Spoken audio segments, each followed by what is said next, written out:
I need support staff to clear the room. Stand up and walk now. Hello and welcome to The Watch. My name is Chris Ryan. I am an editor at TheRinger.com, and joining me in the studio, very concerned about Jackson, Wyoming infrastructure, it's Andy Greenwald. You're playing it cool, but we just got an earthquake alert here. We did get an earthquake alert. I haven't felt it yet. Are we sure they're real? I think it was Katy Perry returning to Earth. That's right, my heart. It's a beautiful thing. Welcome to The Watch. I'm emotionally empty. I'm a vacant, hollow mess. Yeah. Because I watched the Masters yesterday. I feel like there's a percentage of the audience, even that might be like me, like generally sports aware, but completely golf ignorant. Can you give me some sort of pop culture analogy or some way to understand what happened?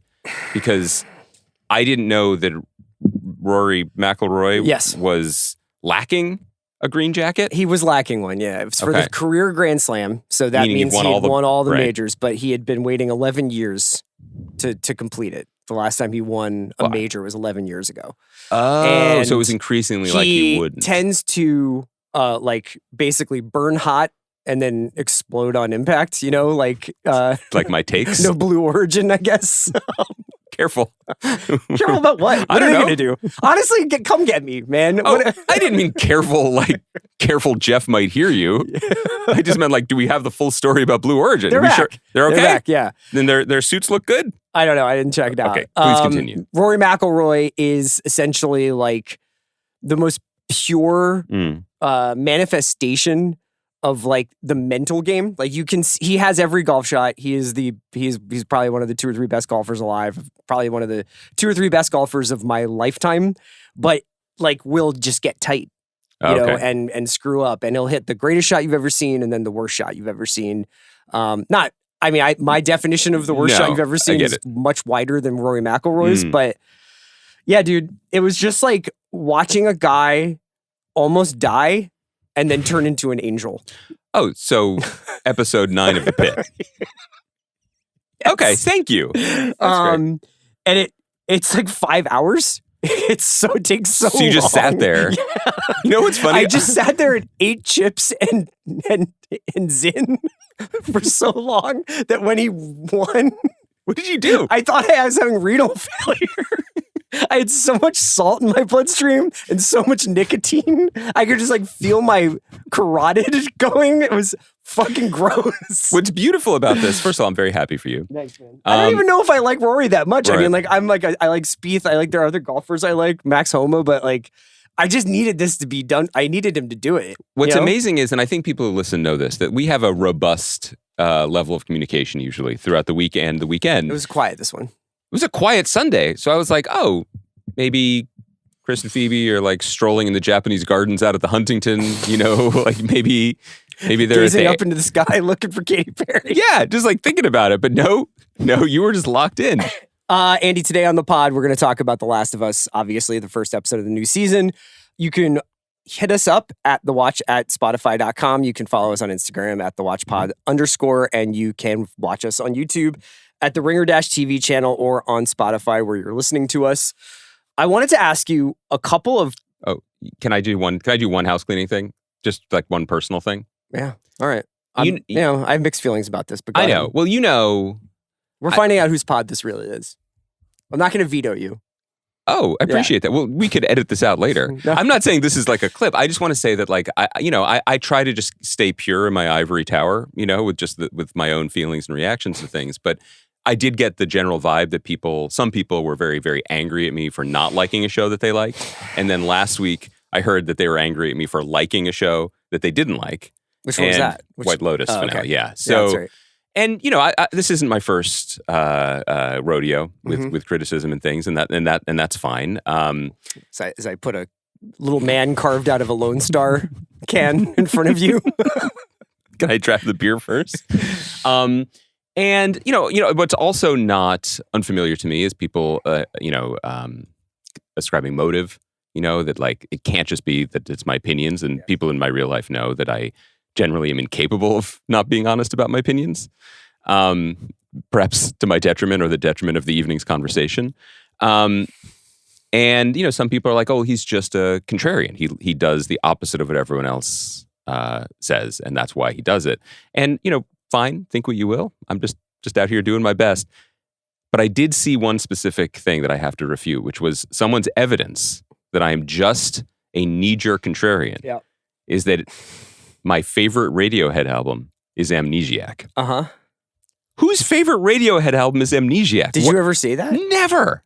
In fact, on this podcast, 5, could be 10 years ago, don't remember, I nervously ventured the take that maybe In Rainbows was their best album. And you said, yeah, of course it is. Everyone thinks that. Yeah. I was nervous about the extremity of that take. So I'm just here to say, I would rather you not do this. I don't want you. I know it's hard not to look at the response to the response and everything. I get it. I know why you want to be engaged with this content, but it's poison, and I generally don't. It's a small minority of the listenership, and I don't. If you're like just a guy and you're going to a new iPhone factory that just opened up, where you're in America, yeah. Are they hiring? You're probably like, I want to hear these guys talk about The Last of Us. Yeah, and we're going to. I didn't care about what people say. It was more that was a bridge too far. Amnesiac. Right? That was what broke the camel's back. Yes. Okay. I can't let that stand. People out there slandering my Radiohead takes. Do you still think it's In Rainbows? I'm like coming back around to thinking it's actually OK Computer. Yeah, I mean, I think, things over time. Yeah. Everything In Rainbows was a sincere take before, but, while you're online reading all these takes, I'm at the Bernie rally just being like, what do you guys think? Is In Rainbows still? Are you calling Coachella the Bernie rally? No, it was downtown. He was downtown. Yeah, but that's not the one you were at. You were front row to see Claro. I watch golf. Okay, buddy. I've actually I couldn't hum a Claro song. What do you think is their best album? Let's go. Blue Origin. I think that in terms that our listeners will understand, our feeling about In Rainbows was the moment when the droplet from the wave was at its highest point. Is this a White Lotus yes. reference? Yeah. But now we have returned to the beautiful churning ocean. Yeah, which is OK Computer. Come on. Okay.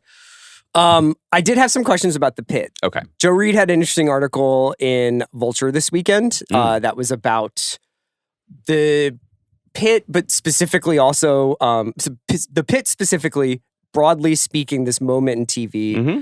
He talks a little bit about Paradise, about Day of the Jackal, about, some of the network bones being refitted for a streaming present and streaming future. Mm-hmm. But as we've kind of read all these postmortem interviews with the likes of John Wells and Noah, who came on our show, which was so nice. And I encourage everybody to check that interview out. It was a lovely man, and it was just an incredible experience to talk to him. Some of the lessons that are coming out of the Pitt, whether or not they're replicable, because I'm always interested to know whether or not Hollywood is actually like 9 to 15 months in front of everything. Mm-hmm. And they're like, well, yeah, like we knew this was coming, so we've been planning for this. Or are people sitting at home and saying, I have a job as an executive at Hulu or an executive at Paramount Plus for now, and I see what happened with the Pitt, and it makes me think this, right? It makes me wonder whether or not, I have a couple of ideas here, but I wanted to just sort of, do you think that the Pitt was such a significant moment where 10 million people per episode are watching? Yeah. It's a 15-episode run. And apparently grew week to week, week over week. I'm sure it did. And I'm sure it's also going to have like a pretty healthy rewatch and lifespan over the next couple of months. And then it comes back in January. Mm-hmm. So I had a couple of things I wanted to bounce off of you. And you tell me if it's going to stick to the wall or like kind of slide off. But do you think we have hit some untapped interest in more episodes? For the longest time, we've been like, oh, it doesn't need to be this long. It's stretched too long. This is filler. This is filler. And I think that there are episodes of The Pitt that, in terms of their intensity, feel like filler, but don't feel that way in terms of their quality or in terms of their importance to the overall story. Mm-hmm. Are there shows that we've watched recently that you could be like, oh, I would love a 15-episode run of? You're asking me that cold, so I can't. I don't expect you to necessarily. I think maybe I don't mean it. Maybe like Dope Thief should be 22 episodes. But I'm going to stop you there. Dope Thief should have been 4 or 5 episodes, and I still like it. But yeah, it's like I think it's interesting to think about like what shows have we been watching, what kinds of shows that we've been watching. I think that, well, there's a lot to unpack in what you were saying. One of the most important things that I think we have gotten away from, and not maybe for the reasons people expect, is that the beauty of this streaming moment is that series or seasons can be the shape that they ought to be. And I think in the earlier days of this brave new streaming world, we did see a lot of variance. There were some shows that probably in the beginning on HBO were still doing like 12 to 15 episode seasons, and then there were shorter seasons. In the last 5-6 years, 8 has become very much the new normal. And 8 can be perfect. 8 can also be frustrating. And I think the reasons for 8 increasingly are budgetary, not necessarily creative, because shows simply cost too much. Right. Remember the rent is too damn high guy? Yeah. That guy would make a killing in Hollywood right now. So I think that has informed the episode order, and I think that audiences are starting to chafe against it. Even just anecdotally, when you see people responding to or speculating on upcoming TV shows, I've started to see people say like, oh, it'll probably be 8 anyway, regardless, because that just seems to be. And anytime people are assuming something or rolling their eyes at an assumed limit or expectation, that's definitely a problem. To the first question you were asking, though, I think about like the developmental impact of the Pit, I think it's also a two-part answer. I think the first part is the institutional and existential and structural changes that beget the Pit started a while ago in order for the Pit to exist. Sure. And we are already starting to see the fruit of some of that, whether it's like multiple Law & Order spinoffs across NBC and Peacock, whether it's Pulse on Netflix, which I think neither of us have really engaged with. I watched the first one.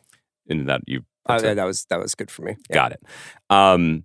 So that started a while ago, this idea that, well, we've got to start to rein in costs. We've got to start to, re-engage with audiences on a more regular calendar as opposed to just whenever creatives feel like it. So those things already started those things were already starting to take root when the strike happened, which is now 2 years ago. I think the difference is, as with everything creative, execution is everything. The Pit not only delivered on the floor of its promise, 15 pretty entertaining episodes about a hospital, it far blew past any expected ceiling in that people love this show. Yeah. And people love it on multiple levels. They love it for the again, known, please, earmuffs, the Crichton estate, the ER-ness of it, the week-to-week 90s of it, but they're also loving it for kind of prestige reasons. Like this show actually has something to say about our healthcare system right now, or this show is surprising me with the way that it's conducting itself and conducting the story orchestra over this experience week to week, or introducing us to even the way Noah was or, talking about, like, when we asked him about, without getting into Pitt spoilers, about Collins and her what happens with her in the last few episodes. With her character.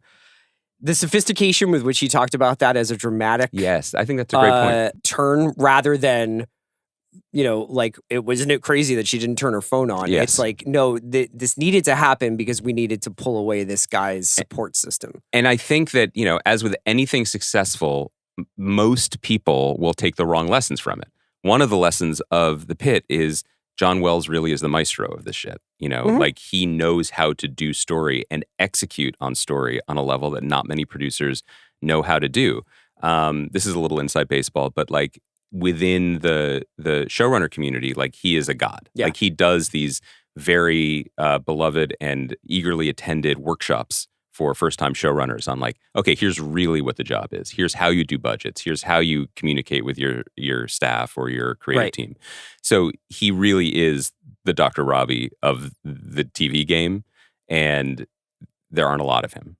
But I think just in terms of what's happening on a today level, which means a 2027 level for what's going to be on television, I do think that the same people who maybe when shows like The Pit or Pulse were announced 2 years ago were rolling their eyes, being like, oh, here comes, this is phase one of the Great Contraction, all of the all of our grand plans for making this like the dynamic auteurist medium of the whatever, like that creative class of people and executive class of people are watching the show, and it's the only show they really are liking and responding to. And that kind of story engagement with like, look what can be delivered upon. I think that's going to start to infiltrate all manner of shows. It's not just the the boy, Casey looks really smart for asking them to do 15 and putting them into production and greenlighting the second season, whatever. The shareholders are thrilled about that. And I think audience members and Max subscribers are thrilled about that. But I think, I was sort of touching on this with my optimism, my weird optimism last week. Yeah, this is what made me think of this topic in the first place. Yeah, I just genuinely, when you talk to people at like the hip or cooler streamers or studios or whatever, like producers, they're watching The Pitt too, and it's reminding them of why they like TV. The streamers where they were all at Clara over the weekend. Cool, yeah. Those streamers. And then they just drove straight to Salt Lake City for the AOC rally. That's right. There's a lot of crossover. Anyway, yeah, I think that what's fascinating about The Pitt and why we're still talking about it on Monday is that there is a industry story and then there is a creative, artistic story. I would like to throw one more thing at you.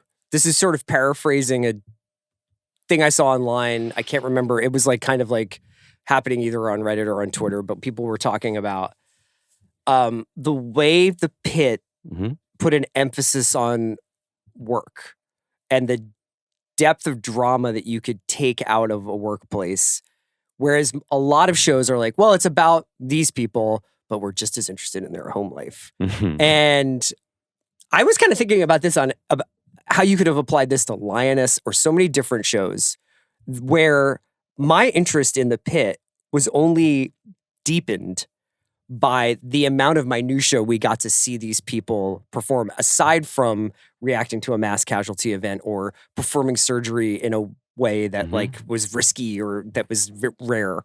I was like, I'm deeply into knowing how Whitaker has to go exchange his scrubs, and what it takes. You have to have a pair to go in so that you could get a pair out and everything like that.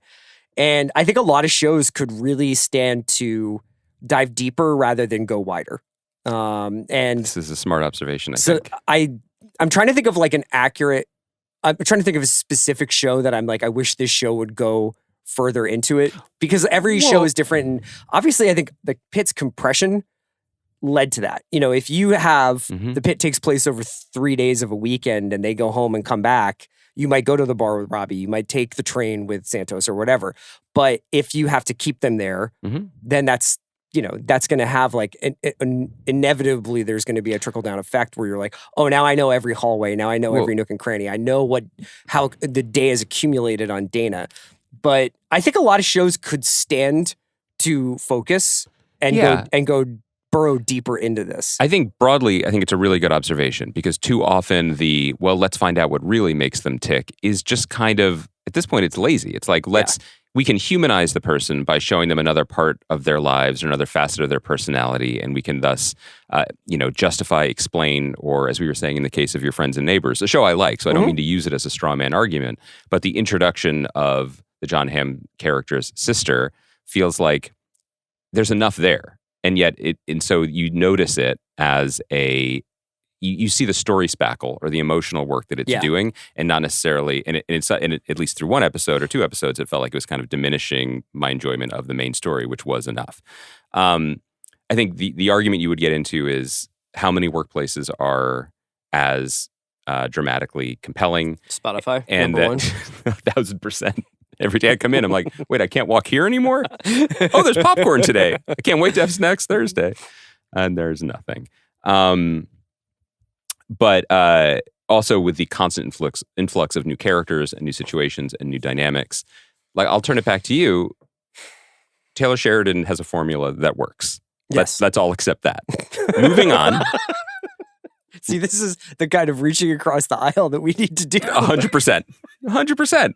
That's why I call upon you and my good friend Kash Patel at the FBI to put a stop to this. Would Lioness be better, or would it be, frankly, intolerable if we never went home to Dr. Dave Annabelle and the handsome husband doctor and that whole part of her life? I think one of the things that makes him so unique, Taylor Sheridan, is that whether or not it's real or not, the no notes feeling that his shows have. And he does things where you're like, this is actually quite poor, but I can tell no one stepped in and said, this plot line needs to connect to this plot line at some point. And he's just like, no, they don't. This is just me going and painting in green up here and then painting in blue down here. And I kind of like that he gets to do that. Yeah. And obviously I have a interest in a lot of the subject matter that he writes about, but I don't know what the sort of home life of Joe gives us in Lioness. This is Zoe Saldana. Whereas like if you just spent more time explaining, interrogating, going deeper, telling me more about what she does on a day-to-day basis when she's not taking part in single-person coups of countries. Single-use coups? She's like, I'm going. And then it's like, all right, well, we'll go with you. But like for a second there, it's like, I think she's going to a ramp by herself. It kind of reminds me of your relationship to Cinnabon on 95 in the old days. Like, I'm getting gas. And you'd be like, I'm going in. Like, okay, I guess I'm going in too. I could stop at Roy Rogers. Oh my God. Yeah. And by the way, I don't disagree with your point. I mean, I think that one of the things, like generally, when you look at TV development, there are things that happen all the time. And it's not like a bad faith thing. It's just like, how can I make this vessel that I'm trying to write into a pilot as load-bearing as possible? How many different types of stories can I put into it? How many different looks or angles or potential audience members can I open it up to? And the more successful development processes narrow it down to be like, well, what do you want the show to be about and what's the best version of it? All of that said, one of the reasons that we genuinely love art, whether it's paintings or it's Landman. I love paintings. Just paintings. is, okay, someone else, a distinct consciousness from mine, with his or her own unique point of view, is sharing his or her soul via his or her curiosity and interest. Yeah. I like looking this way at something. Sure. Right? And so that's true for Taylor Sheridan, who is as interested in the oil rights in Texas as he is in elders going to strip clubs. As it is with the coastal Taylor Sheridan, Mike White, and what he did with season 3 of The White Lotus, right? And that is one of the same reasons why I was like, oh, that's what he's interested somewhere in? On vacation. It just felt a disturbance in the force. And I just feel like I just got insulted. Do you think he's going to clap back? I don't know. No, but that is 100% true. But I also think that, and this is to its credit, like, the Pitt is a different machine. It's designed differently. It's collaborative. You know, I was just trying to like ascribe some sort of authorial voice to John Wells, but that's not exactly it. John Wells is the project manager, essentially. He's the Billy Bob Thornton of that show. And there are a lot of people creatively giving their all to it collectively for the pursuit of, it's interesting because it becomes, it's like the best shows are a very healthy marriage between creativity, soul, art, and design. And you can't really short shrift one side or the other. And when they work in concert, you don't really notice it. Right. And the Pitt is so expertly designed as a vessel, and then they filled it so beautifully. And I think that is repeatable. But it is not like plug and play. It is not like, now we'll do 15 episodes of Cops. To turn around. I just think that there were a couple of things about it that I thought were worth talking about. I wanted to ask you briefly before we get into Last of Us, though, because for, I think, the last couple of episodes, we've been like, oh, let's talk about some of the movie trailers that came out recently. I don't know, like, you have not really done the movies this year. Like, gone to them? Yes. I haven't even seen Minecraft, Did you see Black Bag yet? No. You will love Black Bag so much. I really want to see Black Bag. Yeah. But we talked about that. I had a free night. I was like, maybe I'll go see Black Bag. And you were like, my brother, I will be enjoying the on-demand services of this film. You said like you could. Well, I had to see it. I was going to watch it with my mom. Yeah. You were trying to make me feel bad. I wasn't like Chris killed cinema. I do feel bad. It's like I stand by. I'm like Steven Soderbergh's like #1 guy. Yeah. He doesn't know it, but I am. I think he probably knows. He had a little prickle on the back of his neck, and he's like, someone liked me too much. I saw Presence in the movie theater. How was that? That was great. Good. Yeah, I've seen 2 Steven Soderbergh movies this year. One in the theater, one at home. Okay, you don't have to prove yourself to me. Okay. I'm your friend. You would like it. What of the stuff that's come out? So we've got Mission Impossible Final Reckoning, the Phoenician Scheme. Well, Eddington trailer came out today. I don't know if you watched that. Big Astor head over here. Are you pumped for Sinners? Are you pumped in? I'm curious about Sinners. Where are we at with it? I'm very excited for it, but I'm that type of guy. You know? I mean, the overlaps between Sinners and From Dusk Till Dawn seem very evident. You're not dissuading me at all. Yeah. Yeah, my only bump was that he's twins in it. Okay. Do you like twin performances? Are you fucking kidding me? You love twin performances. Are you kidding me? Okay. All right. Are you being serious right now? I know you. I'm more out on it than you. Are you trolling me? No.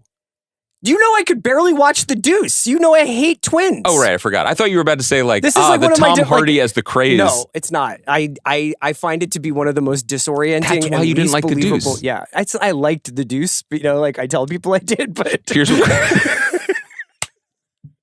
Wow. Sorry. Radical honesty. Okay. I hate twins. Not in real life. I don't really know any, but well, I do not like it when actors are like, and then I'm going to play my own twin. Yeah, I think it's a little bit indulgent. Yeah. But in this case, you're okay with it? Well, I like vampires. So, yeah. I would like to see your big board. Do you know what I mean? Like, what are you looking for most in a movie, and what traits cancel each other out? I like Josh Allen's fiancés, whoever they are. Sure. No, I think Michael B. Jordan playing twins aside, Coogler back, shooting on film, shooting a violent genre movie with Jack O'Connell and Michael B. Jordan. It's exciting. So for you, the twins aspect of Sinners is like an offensive lineman prospect being undersized, but the Coogler vampire part is it's Coach Stoutland. We can get the twins into our system and develop them. You can develop. That's what I'm saying. Yes. I'm excited for the movie. I think I've come around. I think I'm excited for the movie because, I do like Michael B. Jordan, as much of him as we can get. I like Ryan Coogler. I also like that they were, every so often, one of these filmmakers has to be like, no, I'm just going to make a movie I want to make. Yeah. I respect that, and I support that. Do I sound like Sean Fennessy has a small gun to the back of my head as I'm saying that? And I will see it in the theater. My enthusiasm for Sinners pales in comparison to my outrageous glee at the prospect of the new Mission Impossible movie. Let's talk about it. Let's talk about your relationship to Ethan Hunt. First of all, one thing about all the trailers, whether it's Mission Impossible, whether it's Phoenician Scheme or One Battle After Another, is like movie theaters really are now country only for old men. Like in terms of who can make movies and who's in these movies. So I do feel rewarded by that. My first takeaway from this Mission Impossible trailer was just all the old dudes, the best ones are in it. Shea Wiggum, Nick Offerman, Holt McElhaney, and also my guy from Briar Patch, Charles Parnell. Just like all the old heads, just backing up Ethan. And Ethan, by the way, is in his 60s, jumping out of planes. I love these movies so deeply and so What's your favorite one? Uncomplicatedly. Well, we've been talking about this off air. Like, I think I need to do a rewatch just because I like them, but also now apparently they were all deeply serialized. Well, yeah, apparently like there's all this stuff that's canon, which is and they're like so. Of course, you remember the Kremlin exploding. It's just like the beauty of these movies, and this is also why I'm excited. Like, it could all go to shit because the beauty of these movies literally are Ethan Hunt blew up the Kremlin, and then there was another movie. Yeah, like. If you actually were tallying this in reality, I think it would, it pushes the envelope a little bit. And now it's like, the knife he's holding now is the knife he dropped in Brian De Palma's 1996 Mission Impossible. Sure. That is a writer challenge par excellence. That Christopher McQuarrie was like, now I have to make sense of this as now that I'm drawing it to a close. I'm curious to see how he did it. I also, and I cannot stress this enough, do not give a shit about like continuity here. I think it's just super expensive, dumb, exciting fun with good actors. My attitude about it is one is the best. Okay. I don't know that it's that close. No, one... It's the best film. Like, it is... Yeah. If they had never made another one, it would still be a classic. I find 3 to be the most emotionally engaging, I guess. That's Hoffman. Oh, don't talk to me like I just got here. I know. Okay. I know which one it is. The Rabbit's Foot. I think Fallout is my favorite to watch. And I was about to say Fallout. I thought Fallout was the one where I was like, oh, okay. We're throwing helicopters at each other. We're having a laugh here in the best possible, let's see it in the movies kind of way. Yeah. I found 3, I have to rewatch 3. I think 3 had obviously the best villain performance and an attempt to graft some sort of emotional reality onto a movie that didn't necessarily want it or need it.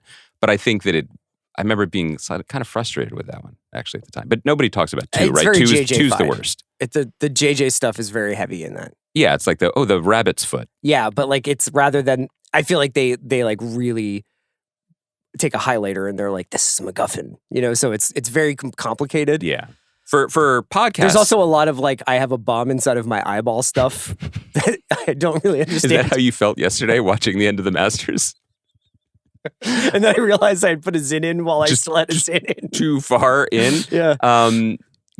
Ghost Prote was the one where they try to erase Jeremy Renner from history in real time, right?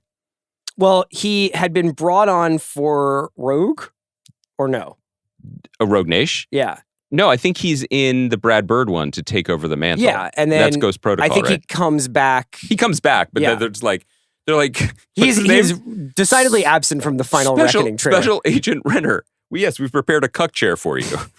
Please sit in on our meeting in his second appearance. All right, we're going to do more about that movie. I love it. I need to check in with you because one of my favorite long slow play developments was just your flowering as a true Wes head. It's not a secret. No, I know, it's not like your twin thing. It's almost harvest time. So I want to know your cinephile Wes Anderson take on Phoenician Scheme. It's one of my least complicated artistic relationships. Mm-hmm. He doesn't make bad movies. Mm-hmm. They get better and better every time you watch them. Yep. I love them very deeply. Mm-hmm. I find every frame to be something worth diving into. I think I just have like this like very special feeling about him and this movie. It doesn't even matter what the trailers are. The trailers are incredible. This one looks amazing. It really does. I can't wait to see Michael Cera in the Wes Anderson ensemble. But it's kind of like he could have shot like a shoebox for 2 minutes, and I would be like, I'm sure this film would be great. The trailer made me really happy. Yeah. We should talk about The Last of Us. We put it off long enough. Yeah. Let's do it. Should we reset where we were or are broadly on this project, or do you think part of the issue is that there's been enough of a gap between 1 and 2 that your feelings may have changed? That did the wait make you anticipate this more, make you dread it more, make you feel like I don't remember what happened in the first season? Like, are you just kind of like, okay, talk to me? I mean, I feel the same level of kind of like, not to use a cancer analogy, but like benign positivity. Yeah. That I have felt about the show from the beginning. Let me do a small detour. It's a religious time of year for many people. I attended a Seder last night. Yeah. Shout out to Sarah and Daniel who hosted it. I learned last night that Daniel only listens to us when he's at the gym. So I wonder if that creates some kind of like Pavlovian response when he hears my voice. Is it just like reach for a creatine shake? Is it like, I don't think I have that effect on most people. But there was a conversation about I won't call it delicacy, but the traditional Jewish food, gefilte fish, which some people like for nostalgia reasons and most people think is kind of gross. Okay. And then people were talking like, oh, I wonder if, what would a chefy version of gefilte fish be like? Oh, you could steam them like little fish dumplings. And you could bring in some like Vietnamese flavor profiles. And I'm like, that sounds wonderful. But also it's still gefilte fish, basically, right? And my feeling about Last of Us is that this is the chefiest, most thoughtful, most considered, in some ways smartest, and in some ways, at least in terms of like chain of command, not smartest, zombie shows ever. Yeah. And if you are a fan of zombie shows generally, like if you are a fan of gefilte fish, you'll like all versions of it because it's satisfying those certain cravings. I think that's true. I think that I am not a big zombie person. I know I'm not a big dystopian, apocalyptic, end of the world person. So my relationship to the show is not beginning from the baseline, well, I like the way this tastes, no matter who's preparing it, place that I think some of the show's fans have, whether they play the video game or whether they just like this type of story.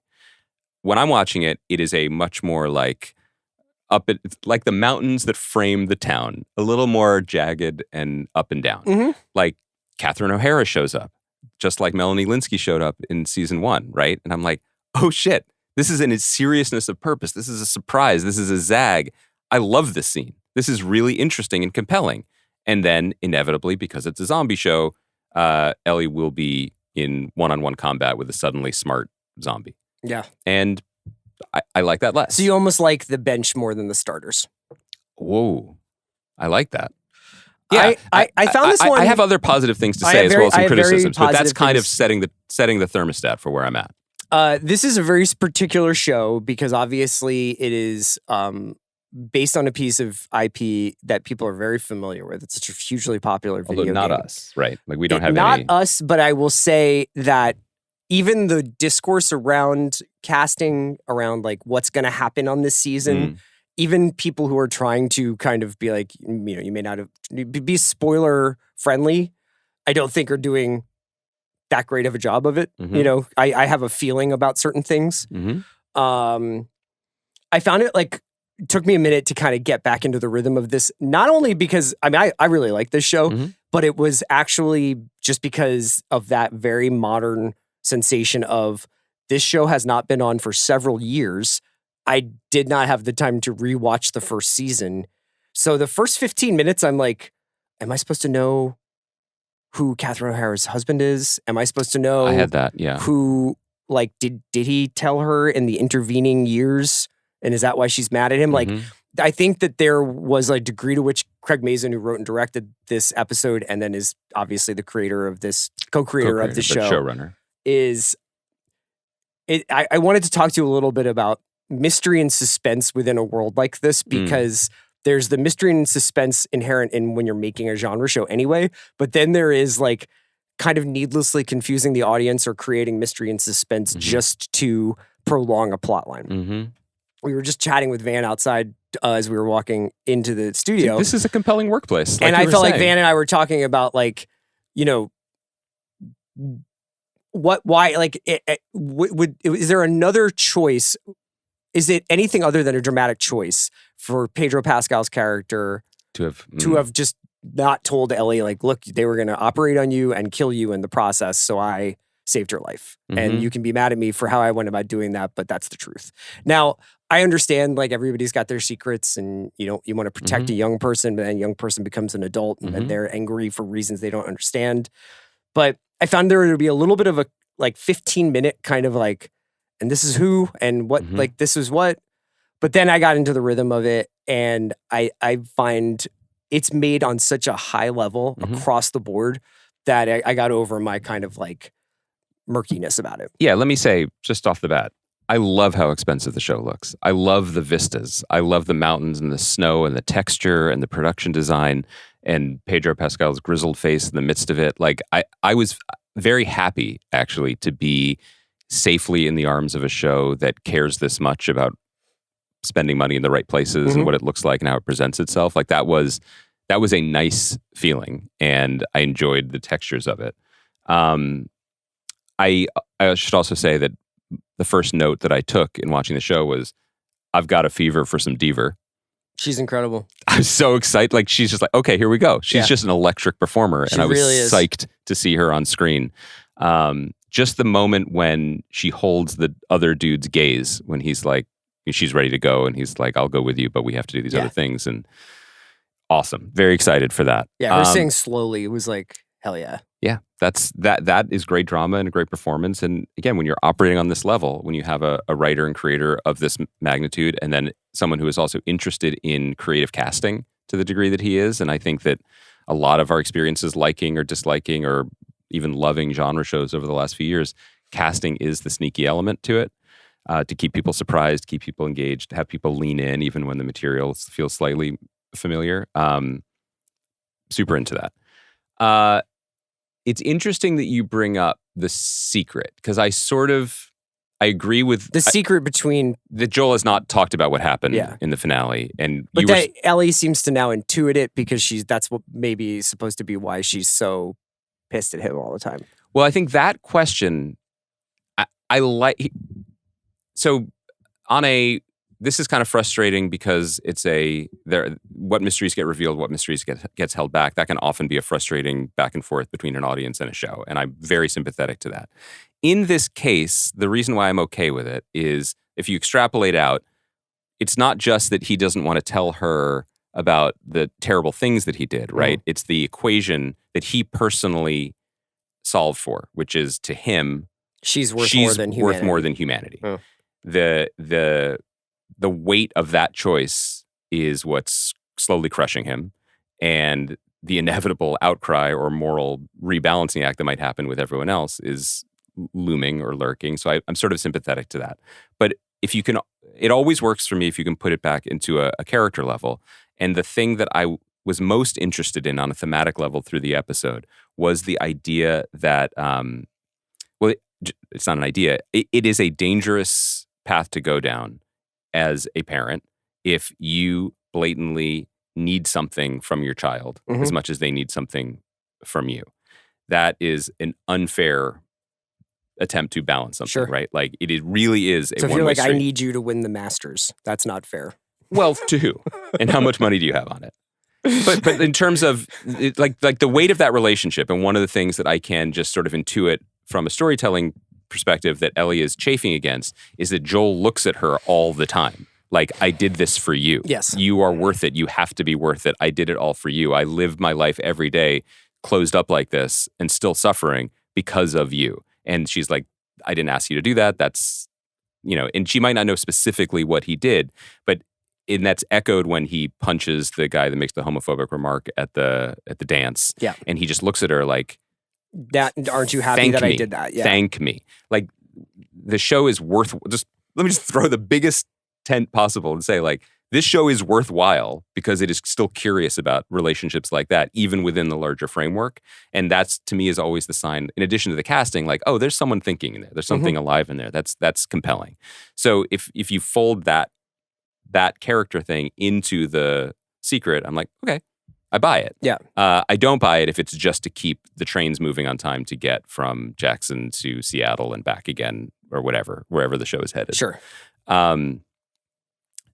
The bigger thing that I'm curious your take on was, I'm on record. You can search back in Spotify to like my opinions about the first season.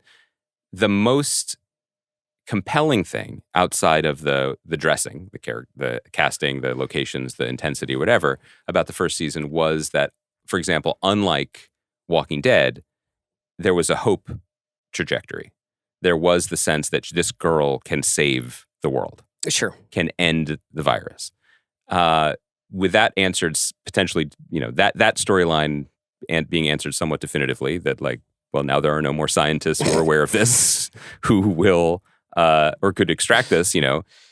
It begins to feel more like a traditional, we're barricaded in here and everything's fine for now. Yeah. And some of the momentum that I think even newbies could sort of wrap their minds around is gone. Now, this was the first episode of a second season. It's been renewed for a third. There's clearly more story. There might be a fourth. I think also we know based on, the first season that Mason is doing these, like, he had the Nick Offerman, Murray Bartlett episode. I don't know that we'll see another kind of standalone episode like that, but I've only seen the first one. I'm watching week to week like everybody else. I think that, so what's your question? Well, my question is, did you feel a shift in momentum or purpose or destination or No, goals? I felt like by the end of the episode, like, they're surrounded. You've got an evolving species of cordyceps out there who are like now doing things like baiting and luring. You've got Abby on the hillside looking down on the town and obviously not there to make nice. And their sewage line is full of burgeoning like vines, or like the vines are moving in the sewer there. Yeah. So they got a lot of fucking problems. And, like, I think the idea that 5 years have gone by and they've kind of lulled themselves into sleep. I mean, an ordinary show or maybe a Walking Dead type of show we would be on season 6 now. And now we would be getting another threat. But the first 5 years would be like setting up this town.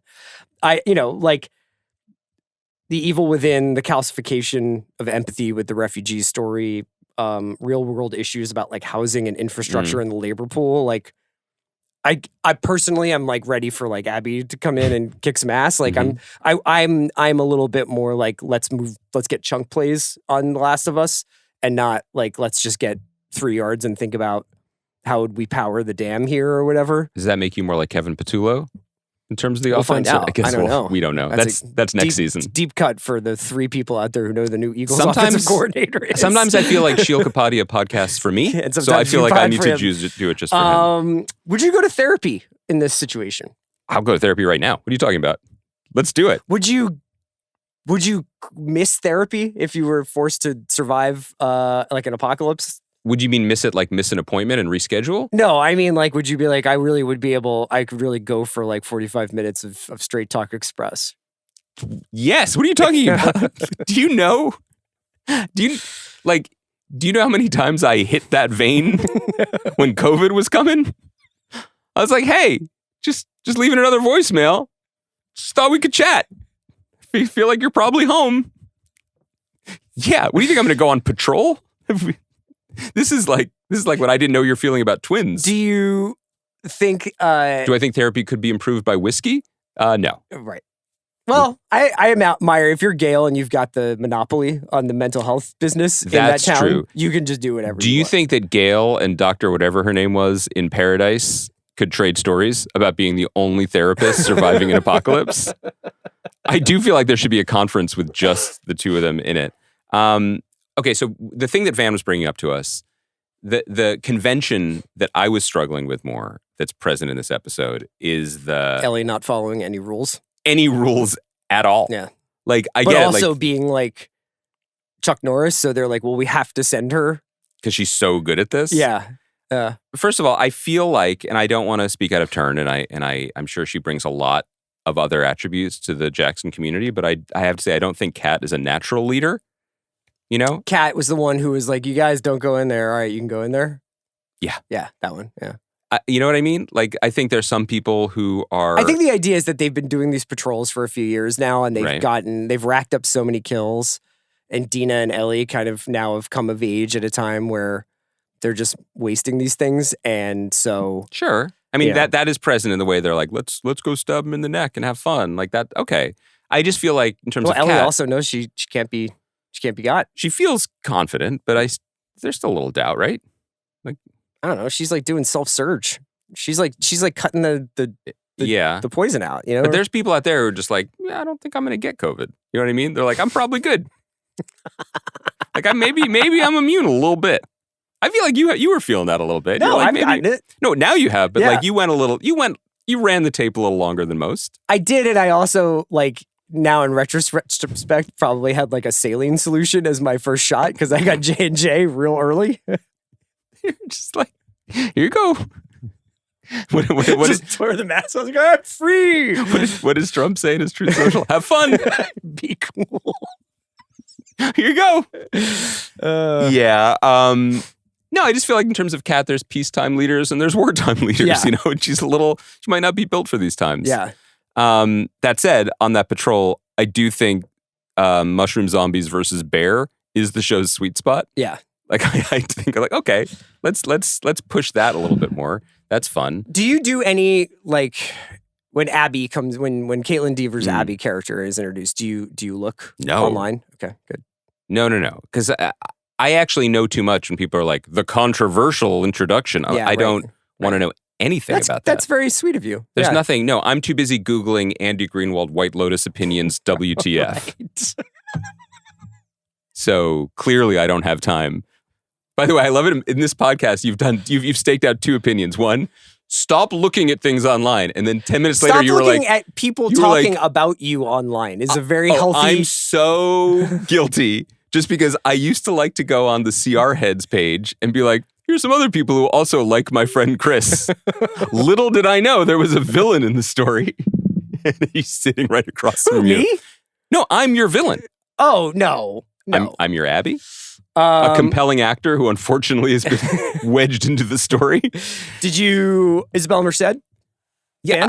Were you familiar with her? I saw her in a rom-com on Netflix about Christmas, and I can't remember. It's not like, it's like basically Home for the Holidays. I can't remember the actual title, but it's quite charming. Yeah, she's got charisma for days. Yeah, she's very charismatic. Danny Ramirez, I'm excited to see what he brings to the table from Top Gun Maverick. Danny Ramirez also the Filson catalog. Like that guy he's fucking Anthony Mackie's sidekick.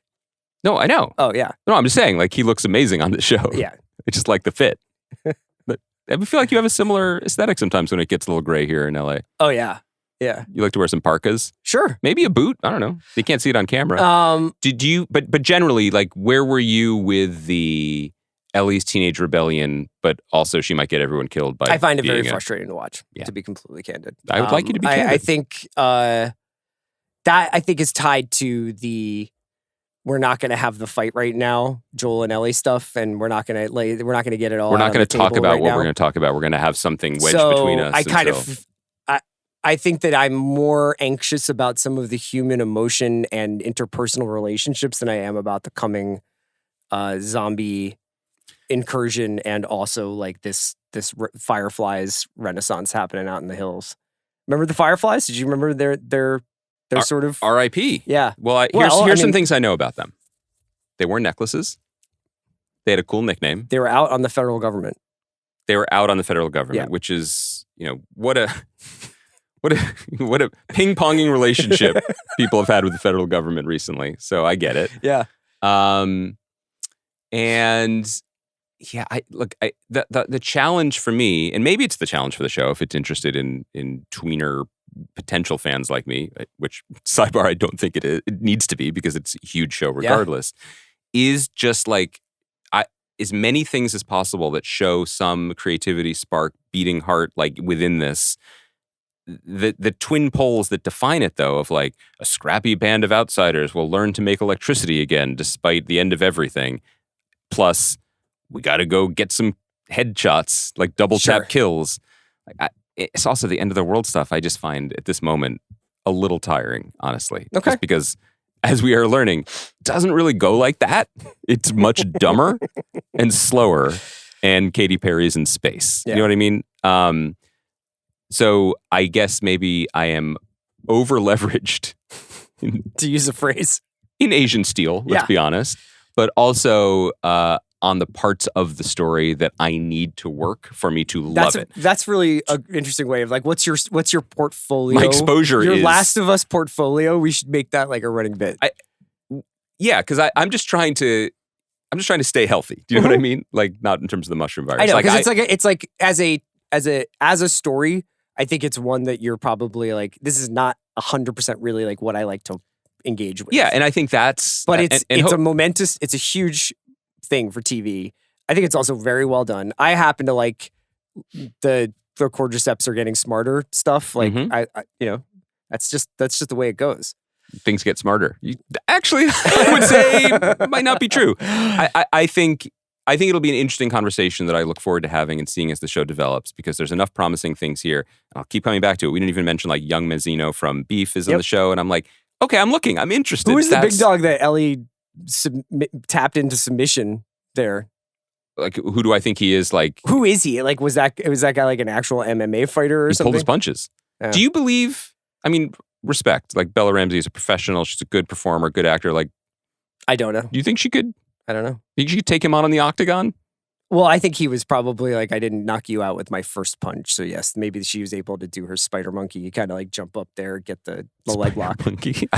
Is Catherine O'Hara going to do some like bare knuckle brawling? She's just going to get 5 p.m. drunk and watch it all go down. I loved the soft neck, like Laura Ashley sweater that she just kept through the apocalypse. I thought that was a great vibe. Shout out to Robert Burke from the great Hal Hartley movies. That's who that was. From Simple Men? Yeah. And from one of the RoboCop sequels, I believe. He's also like in every show ever made, but he was Seth, the homophobe. That was my guy from Simple Men. Yeah. Wow. Stay working, folks. You stay working. That's the goal. That's what I want for you. I guess what I meant to say is I think it'll be an interesting conversation, hopefully for everyone, but like to have a show where the baseline is, my baseline for the show is, this is good, but well, what more does it need to do? What more is it going to do? It's working. You know what I mean? Like I also thought it worked very well as a road show and as a show that it's a great point. Cycled in people because of new towns, new experiences.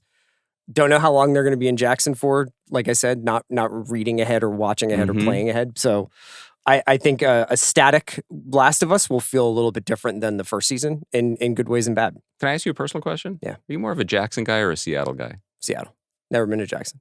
Oh, it's pretty. Never been to Wyoming. Really? Yeah. Well, I've not done the Badlands. It's it's a big blank spot for me. It's interesting. I feel like Liz Cheney could have used you. Badlands, Kai, you ever been? Wyoming, Montana? There you go. Well, Kai and I know something about this country.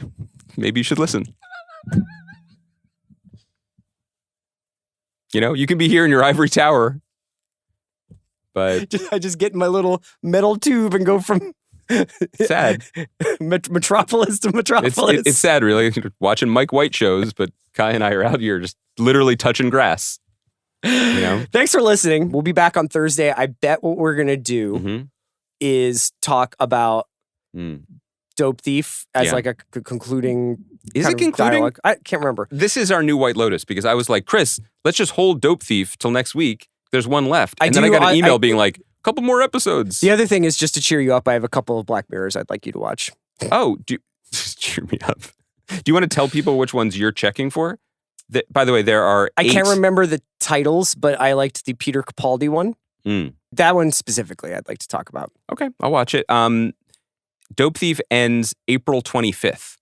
2 full weeks left of Dope Thief. Okay. 8 episodes. And I gotta say, I've watched 5 of them, and I'm like, there's 3 more? Next week is also Andor. So, well, we have a lot of content. Get ready for the rebellion. Thanks for listening. We'll talk to you guys on Thursday.